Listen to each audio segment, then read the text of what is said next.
Hi வணக்கம் மக்களே. இன்றைக்கி என்ன அப்படின்னு பார்த்தோம்னா 1977 வந்து எம்ஜிஆர் அவர்கள் வந்துட்டு சிஎம் ஆனாங்க. அதற்கு முன்னாடி பார்த்தீங்க அப்படின்னா 1958 அந்த காலகட்டத்தில் வந்து எம்ஜிஆர் வந்து நாடோடி மன்னன் அப்படின்னு சொல்லி ஒரு படம் எடுத்தார்.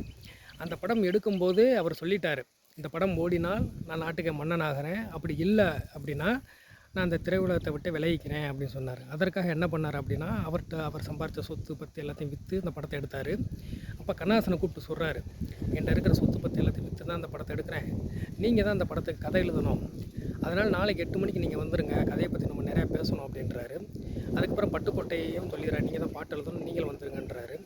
அடுத்த நாள் பார்த்தோம்னா எம்ஜிஆர் அவர்கள் 8 மணிக்கு வந்துடுறாரு, பட்டுக்கோட்டை வந்து 8 மணிக்கு வந்துடுறாரு. கண்ணாசன் வந்து வரவே இல்லை.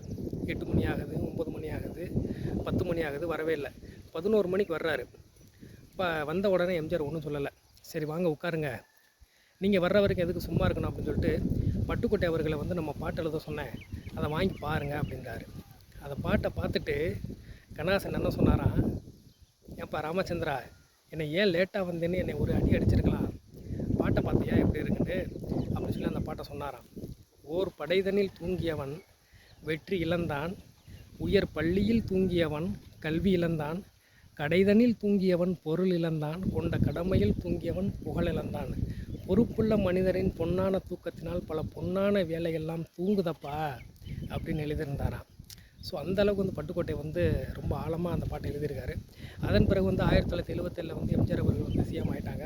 இப்போ சிஎம் ஆகும்போது அந்த நாற்காலியில் போய் உட்கார போகிறாரு. உட்கார போகும்போது சொல்கிறாரு, இந்த நாற்காலியினுடைய ஒரு கால் பட்டுக்கோட்டை கல்யாண சுந்தரத்துடையது அப்படின்றாரு.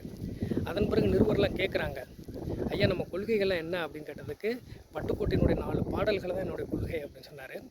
எம்ஜிஆர் வந்து எப்பவுமே அவர் கூட இருந்தவங்க, அவரை வளர்த்து விட்டவங்களை வந்து எப்போவுமே வந்து அவர் மறக்கவே மாட்டார்.